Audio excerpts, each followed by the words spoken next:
Hello class 7. Now today we will study about weather. कल हम लोगों ने वेदर और क्लाइमेट के बारे में पढ़ा था, थोड़ा पढ़ा था, उसका एक इंट्रोडक्शन किया था. आज हम लोग वेदर को डिटेल में पढ़ेंगे. So weather is the sum total of the current atmospheric conditions at a given place including temperature, rainfall, wind and humidity. Weather क्या होता है? जो जितनी भी हमारी ये जो कंडीशंस होती हैं, जो टेम्परेचर की कंडीशन है, जो आपकी रेनफॉल की कंडीशन है, विंड एंड ह्यूमिडिटी, ये सारी चीज़ें जब एक साथ मिल जाती हैं और एक जो एटमॉस्फेयर में जो करंट कंडीशंस हो रही है इसकी हेल्प से, जो इनकी वजह से जो टेम्परेचर बढ़ रहा है, घट रहा है, रेनफॉल कितनी हो रही है, ज़्यादा हो रही है, कम हो रही है, विंड हवा कितनी चल रही है, कम चल रही है, तेज़ चल रही है, ह्यूमिडिटी कितनी हो रही है, उमस कितनी हो रही है, तो ये सारी चीज़ें मिलकर जब एटमॉस्फेयर की कंडीशंस को फॉर्म करती हैं तो वो हमारी कहलाता है weather. In fact, it is the state of the atmosphere of a given place at a particular time. Basically ये क्या होता है, एटमॉस्फेयर की करंट जो पोजीशन होती है और वो भी कहाँ पर, एक पर्टिकुलर प्लेस पे और एट अ पर्टिकुलर टाइम, एक पर्टिकुलर टाइम पे और एक पर्टिकुलर प्लेस पे जो एटमॉस्फेयर की कंडीशन होती है उसको हम वेदर कहते हैं. Weather might be sunny, cloudy, windy, humid, rainy और स्नोई. वेदर कैसा हो सकता है? सनी यानी कि बहुत तेज़ धूप निकल रही है तो वो सनी हो जाएगा. क्लाउडी यानी कि अगर बादल हो रहे हैं तो क्लाउडी. विंडी यानी कि बहुत तेज़ हवाएं चल रही हैं तो विंडी हो गया. ह्यूमिड अगर नमी है या बहुत उमस हो रही है तो उसको हम ह्यूमिड कहते हैं. रेनी अगर बारिश हो रही है तो रेनी डे हो जाएगा. और स्नोई मतलब कि यानी कि अगर बर्फ़ गिर रही है तो स्नोइंग कहलाता है. इट में change at given place from day to day.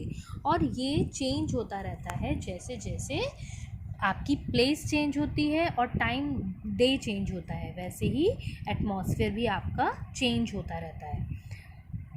Now at some places the weather may remain same for the whole year. और कुछ places ऐसी भी हैं जहाँ पर weather हमेशा एक जैसा रहता है.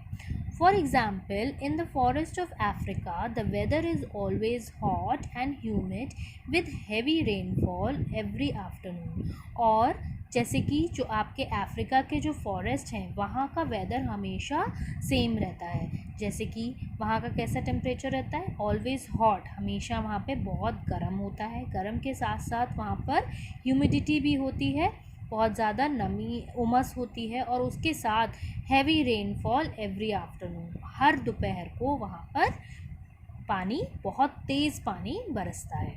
This weather remains the same throughout the year in African forest. और ऐसा वेदर अफ्रीकन फॉरेस्ट में पूरे साल आपको देखने को मिलेगा.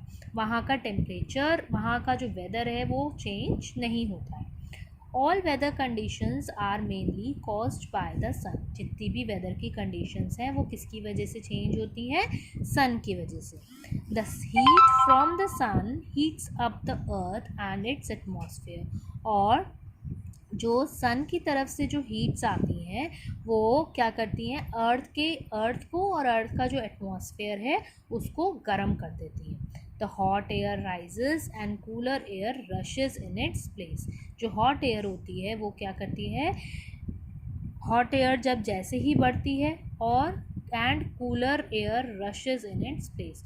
और जो hot air और cooler air जिस भी तरीके की एयर एटमॉस्फेयर में चल रही होती है वो उस प्लेस पे आकर करने लगती है. मतलब जैसा एटमॉस्फेयर में एयर का मूवमेंट होगा, क्या वो अगर वो हाई है तो वो टेम्परेचर हाई हो जाएगा और अगर कूलर है, ठंडा है, तो टेम्परेचर डाउन हो जाएगा. This process along with the rotation of the earth causes the winds to blow. और जैसे जैसे हमारी अर्थ रोटेट करती है सन के चारों तरफ, वैसे वैसे विंड्स भी अपना जो विंड्स में भी चेंजेस आने लगता है, हवा भी उसी तरीके से चलती है. This is responsible for the weather conditions of a place. और यही आपकी एक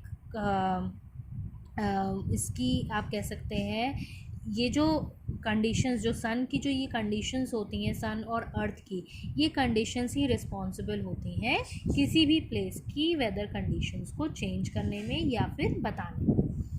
the heat from the sun causes evaporation of water from different water bodies. और जो हीट सन की तरफ से आती है वो इवेपोरेशन, उससे इवेपोरेशन होता है. इवेपोरेशन समझते हैं, भाप निकलती है जब पानी होता है, पानी से पानी गर्म हो जाता है और गर्म होने के साथ साथ उसमें भाप निकलने लगती है. और वो आपकी भाप निकलते ही, और ये कहाँ से निकलती है, फ्रॉम डिफरेंट वाटर बॉडीज़. जितनी भी आपकी वाटर बॉडीज़ हैं, मीन्स ओशियन, सीज, रिवर्स, यहाँ पर क्या होता है, जब सन की हीट पड़ती है तो उससे क्या होता है, जो वहाँ का जो पानी होता है वो गर्म हो जाता है और गर्म होने के साथ साथ उसमें से भाप निकलने लगती है. ये इवेपोरेशन का प्रोसेस स्टार्ट हो जाता है. This causes cloud formation in which later on condensation and precipitation from rain, hail और snow. और इससे क्या होता है, जब ऊपर आपकी जब सन की ये जो हीट होती है, जो इवेपोरेशन होता है, तो ऊपर जाकर स्काई में जाके वो क्लाउड्स को फॉर्म कर देते हैं. और क्लाउड्स को फॉर्म करने के बाद कंडेंसेशन और प्रेसिपिटेशन का प्रोसेस होता है. उसमें क्या होता है कि जब वो क्लाउड्स बहुत ज़्यादा इकट्ठा हो जाते हैं, फिर उसके बाद वो मेल्ट होना स्टार्ट हो जाते हैं और मेल्ट होकर वो रेन का फॉर्म ले लेते हैं. रेन के थ्रू, रेन, हेल और स्नो, मतलब या तो रेन के थ्रू नीचे आते हैं, पानी आता है, या हेल मतलब होता है आपका ओले, जो ओले गिरते हैं उसके फॉर्म में, या फिर स्नो, अगर बर्फ़ गिरती है तो इन तीनों के फॉर्म में पानी ऊपर से नीचे आ जाता है. This mainly affects weather of a place. और इसी की वजह से क्या होता है, जो किसी भी पर्टिकुलर प्लेस की अगर हम बात करें तो उसका वेदर इन्हीं जो इवेपोरेशन, कंडेंसेशन और प्रेसिपिटेशन का फॉर्मेशन होता है, जो प्रोसेस होता है, इसकी वजह से ही वेदर में चेंजेस आते हैं. So student, that's all for today. अब आज के लिए हम सिर्फ वेदर पढ़ेंगे. Now tomorrow we will discuss about climate.